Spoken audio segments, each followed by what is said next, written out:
uživajte, dokler lahko, gospe in gospodje na oblasti, namreč bolje ne bo. Jaz mislim, da se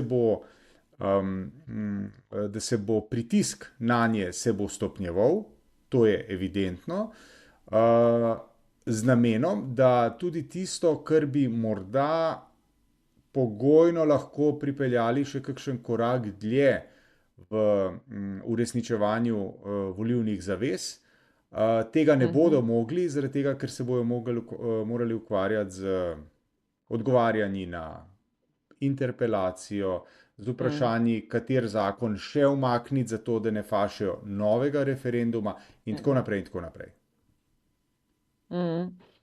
A veš kaj, sem jaz tudi, če bi dala v debato, glih to, kar si zdaj rekel, uživajte, dokler lahko. Sem se spraševala, a je res, seveda so po mojem mnenju tudi izgubili in to brutalno, ampak a je to slabo za vladno koalicijo? Razmišljam namreč o tem, ker se je takoj začelo tudi komuniciranje.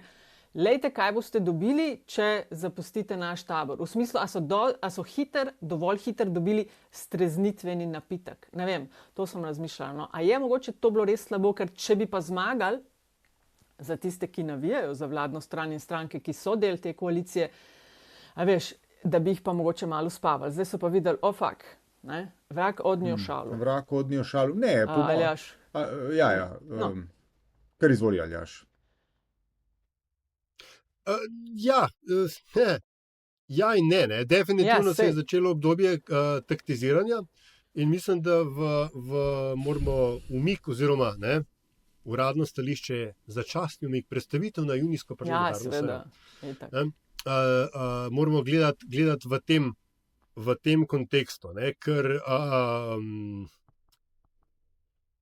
morebitna zavrnitev na referendumu ima še eno drugo posledico. Ne glede na to, da bodo volitve vmes med, recimo zdaj in če bi bil medijski zakon sprejet zdaj, pa imamo potem referendum, pa je referendum, septembra, eno leto potem parlament ne sme več sprejeti, odločati v podobnem vprašanju.